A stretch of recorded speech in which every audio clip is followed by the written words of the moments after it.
వంగవీటి మోహనరంగ వారసుడిగా రాజకీయాల్లోకి వచ్చిన వంగవీటి రాధ 2004లో మొదటిసారి ఎమ్మెల్యేగా ఎన్నికయ్యారు. 26 ఏళ్ల వయసులో రాధాకృష్ణ ఎమ్మెల్యేగా ఎన్నికయ్యారు. కాంగ్రెస్ పార్టీ నుంచి విజయవాడ తూర్పు ఎమ్మెల్యేగా గెలిచిన రాధ 2009 నాటికి కాంగ్రెస్ పార్టీకి దూరమయ్యారు. వంగవీటి కుటుంబానికి రాజకీయ వారసుడిగా క్రియాశీల రాజకీయాల్లోకి వచ్చిన రాధ దూకుడుగా వ్యవహరించేవారు. 2004-2009 మధ్య దేవినేని నెహ్రూకు కాంగ్రెస్ పార్టీలో ప్రాధాన్యత ఇవ్వడాన్ని రాధా సహించలేకపోయారు. అంతకుముందు కూడా విజయవాడలో అధికారులు అంతా నెహ్రూ చెప్పు చేతల్లో ఉండటంపై బాహాటంగా అసంతృప్తి వ్యక్తం చేసేవారు. దీంతో 2009కి ముందు ప్రజారాజ్యంలో చేరి ఓటమి పాలయ్యారు. ఆ తర్వాత ప్రజారాజ్యం కాంగ్రెస్ పార్టీలో విలీనమవడంతో మళ్లీ ఆ పార్టీలోకి వెళ్లలేకపోయారు.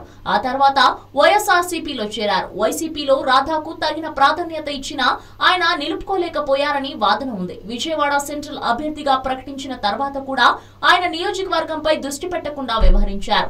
ఇక 2019 ఎన్నికల్లో వైసీపీ నుండి విజయవాడ సెంట్రల్ టికెట్ ఆశించాడు. దీనికి జగన్ విముఖత వ్యక్తం చేయడంతో వైసీపీకి రాజీనామా చేశాడు. దీంతో ఆయన భవితవ్యం సందిగ్ధంలో పడింది. ఇక ఎటూ తేల్చుకోలేక సతమతమవుతున్నారు. రంగా హత్య కేసులో తెలుగుదేశం పార్టీకి రాధా క్లీన్ చిట్ ఇవ్వడంపై కాపుల్లో ఆగ్రహం వ్యక్తమవుతుంది. తెలుగుదేశం పార్టీలో చేరికను కాపులు వ్యతిరేకిస్తున్నారు. రాధా టీడీపీలో చేరితే తాము కాపు కాయలేమని నిర్మోహమాటంగా రాష్ట్ర వ్యాప్తంగా రంగా అభిమానులు చెబుతున్నారు. దీనికి తోడు రాధా రాకను కృష్ణా జిల్లా కమ్మ సామాజిక వర్గం నేతలు కొందరు తీవ్రంగా వ్యతిరేకిస్తున్నట్లు తెలుస్తోంది. ఉన్నపలంగా పార్టీలో చేరి తమ అవకాశాలకు గండి కొడుతున్నారని దేవినేని వర్గీయులు ఆగ్రహంతో ఉన్నారు. ఈ నేపథ్యంలో రాధా రాజకీయం భవిష్యత్తు అయోమయంలో పడిందని కొందరు రాజకీయ విశ్లేషకులు అభిప్రాయపడుతున్నారు.